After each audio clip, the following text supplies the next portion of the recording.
এটা খুবই ইন্টারেস্টিং একটা পদ্ধতি। পাথরে চিপায় আটকে থাকা চিংড়ি ধরাটা বেশ সহজ হয়ে যায় যখন পানি কমে যায়। এটা তো দেখছি একটা দারুণ কৌশল।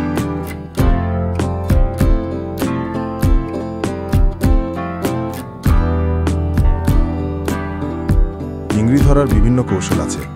জাল, ফাঁদ বা ডুব দিয়ে ধরার মতো পদ্ধতিগুলোও খুবই প্রচলিত। আবার টোপ ব্যবহার করাটাও বেশ কার্যকর একটা উপায়। এক এক জায়গায় এক এক রকম পদ্ধতি ব্যবহার করা হয়।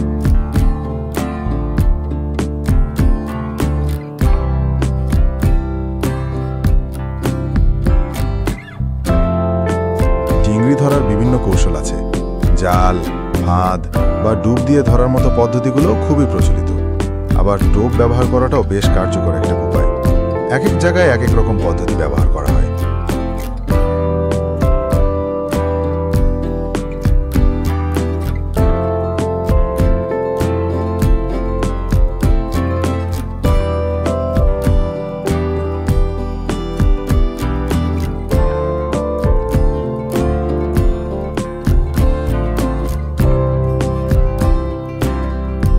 চিংড়ি চাষ সত্যি একটা লাভজনক ব্যবসা।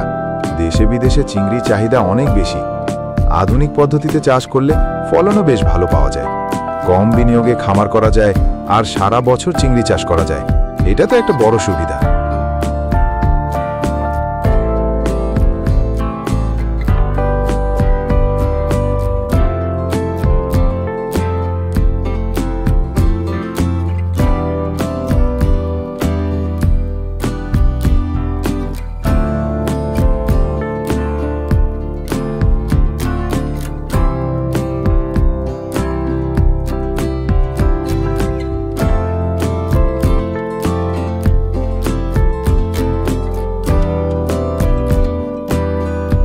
পাথরের ফাঁকে চিংড়ি আটকা পড়লে তো ধরা বেশ সহজ হয়ে যায়।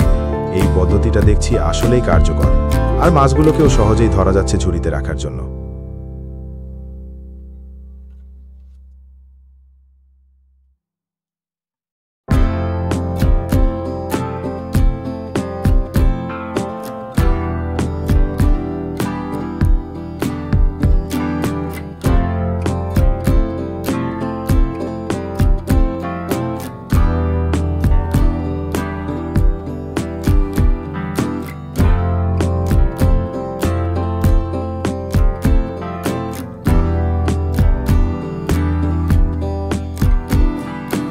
চিংড়ি ধরার জন্য ফাঁদ, জাল বা এমনকি হাতও ব্যবহার করা হয়।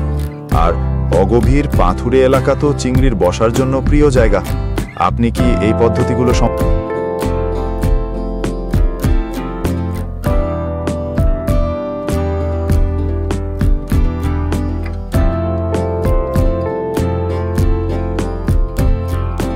চিংড়ি ধরার জন্য পাথরের ফাঁক এবং অগভীর জল খুবই দরকারি। আর ছোট ফাঁসের জাল বা অন্যান্য সরঞ্জাম ব্যবহার করার সাথে সাথে মাছ ধরার জন্য দক্ষ ডাওয়াটাও খুব জরুরি। এটা অনেক পুরনো একটা পদ্ধতি এবং উপকূলের মানুষের জন্য জীবিকার একটা বড় অংশ।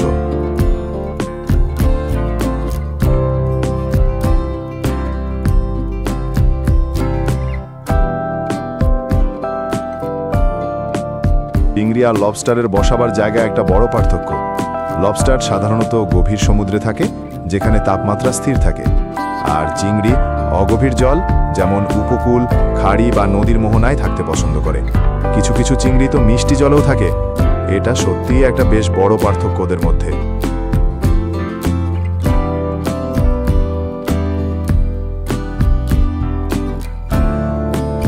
ঠিক বলেছেন, নদীর চিংড়ির স্বাদ সত্যিই আলাদা। আর গ্রামগঞ্জের অনেক জায়গায় এই নদীর চিংড়ি পাওয়া যায়। মানুষ এগুলো ধরতে ভালোবাসে, আর এগুলোর রান্নার স্বাদও খুব মজার হয়।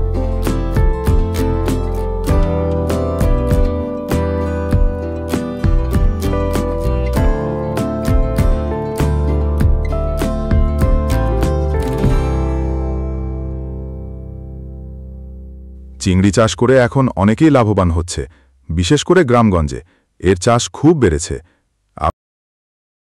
উৎসাহিত হতে পারে আর চিংড়ি চাষ সম্পর্কে আর জানতে পারবে। আপনার এই উদ্যোগটা খুবই ভালো।